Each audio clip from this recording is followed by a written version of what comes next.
માર્કેટમાં જ્યારે એકદમ સારી અને સસ્તી મકાઈ મળે ને તો આખા વર્ષ માટે આપણે તેને ફ્રોઝન કરી લેવી જોઈએ. તો જો આજે મેં કેટલી બધી મકાઈ લઈને આવી છું. આ મકાઈ મેં લગભગ 2 દિવસ પહેલાં લીધી છે અને 2 દિવસ સુધી મેં એનો ઉપયોગ નથી કર્યો. અને હવે સૌથી પહેલાં આપણે તેને છોડી લઈએ. આવી રીતે જો આપણે ઘરે ફ્રોઝન કરીએ ને તો થોડી મહેનત તો જરૂર પડે, પણ પછી આખું વર્ષ આપણે તેને સરસ રીતે એન્જોય કરી શકીએ છીએ. આવી રીતે મોટા દાણાવાળી આપણે મકાઈ પસંદ કરીશું. જો છીલતા જ એમાંથી કેટલી મોટી ઈયળ નીકળી. તો જો ઘરે મકાઈ ફ્રોઝન કરીએ ને તો આ બધી જ વસ્તુથી આપણે બચી શકીએ છીએ. કદાચ બીજા બધા લોકો માટે આ કચરો હોઈ શકે, પરંતુ મારી માટે તો બિલકુલ નહીં, કેમ કે મને તો ગાર્ડનિંગનો બહુ જ શોખ છે. તો આ કચરાનો ઉપયોગ હું કરીશ ખાતર બનાવવા માટે. બસ જો આ રીતે જ્યારે તેની ઉપરના છિલકા અને રેસા દૂર કરી લઈએ ને તે પછી આપણે તેના દાણા અલગ કરીશું.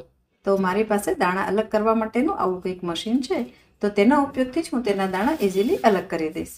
પરંતુ જો તમારી પાસે આવું મશીન ના હોય ને તો ચપ્પુ અથવા હાથની મદદથી પણ તમે તેના દાણા બહુ જ આસાનીથી અલગ કરી શકો છો.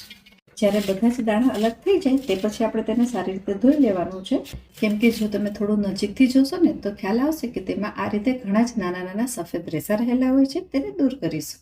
હવે એક મોટી તપેલીમાં પાણી લઈ તેમાં 1 ટીસ્પૂન મીઠું અને 1 ટેબલસ્પૂન ખાંડ ઉમેરવાની છે. અને મીઠું અને ખાંડ બંને તેમાં પ્રિઝર્વેટિવનું કામ કરશે. પાણી સાથે આ બંને વસ્તુને આપણે સારી રીતે મિક્સ કરી લેવાની છે. અને જ્યારે તેમાં ઝીણા ઝીણા બબલ્સ આવવા લાગે અથવા આ રીતે થોડું ઉકળવા લાગે ને ત્યારે તેમાં આપણે સાફ કરેલી મકાઈ ઉમેરીશું. જો આ રીતે વધારે મકાઈ હોય ને તો થોડી થોડી કરીને આપણે મકાઈને બાફી લેવાની છે. અને પાણીમાં નાખ્યા પછી તેને એકવાર સારી રીતે મિક્સ કરીશું. એટલે ગમે એટલું સારી રીતે ધોયું હશે ને તો પણ તેમાં આ રીતે નાના નાના રેસા તો ઉપર આવી જ જશે. તો તેને આપણે ચમચાની મદદ વડે દૂર કરી લઈશું. અને તે પછી આપણે તેને હલાવવાની નથી. બસ આ રીતે જ્યારે થોડી મકાઈ ઉપર આવવા લાગે અને થોડી ઉકળવા લાગે ને ત્યારે આપણે તેને ચેક કરીશું. તો આ રીતે થોડું દબાવીને જોશો ને તો તે 80% જેવી બફાઈ ગઈ હશે. તો આ સમયે આપણે તેમાંથી બધી જ મકાઈ દૂર કરી લઈશું. એટલે કે આ પાણીમાંથી બધી જ મકાઈ આપણે એક ચાળણીમાં લઈ લઈશું. હવે આ જ પાણીનો ઉપયોગ કરી અને બાકીની જે મકાઈ છે ને તેને પણ આપણે બાફી લેવાની છે, પરંતુ તે પહેલાં તેમાં ખાંડ અને મીઠું જરૂરથી ઉમેરીશું.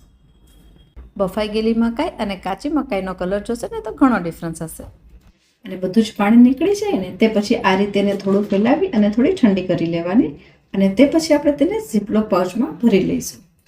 અને ઝીપલોક પાઉચમાં ભર્યા પછી તેમાં જે એર હોય ને હવા તે બધી જ આપણે દૂર કરી લેવાની છે. અને તે પછી જ આપણે તેને લોક કરીશું. એટલે જે પ્રમાણેનો તમારો વપરાશ હોય ને તે પ્રમાણેનું ઝીપલોક પાઉચ અથવા તો પ્લાસ્ટિકના કોઈ ડબ્બા હોય ને તેમાં પણ તમે તેને સ્ટોર કરી શકો છો. તો મેં થોડું ઝીપ પાઉચમાં અને થોડા આ રીતે પ્લાસ્ટિકના નાના ડબ્બામાં તેને સ્ટોર કરી લીધી છે. અને જ્યારે આ રીતે બધી જ મકાઈ આપણે ભરી લઈએ ને તે પછી તેને ફ્રીઝરમાં મૂકી દઈશું અને આખા વર્ષ માટે તેને એન્જોય કરી શકીશું. ચાલો તો ફરી મળીએ એક નવી રેસીપી સાથે. અને ત્યાં સુધી બાય.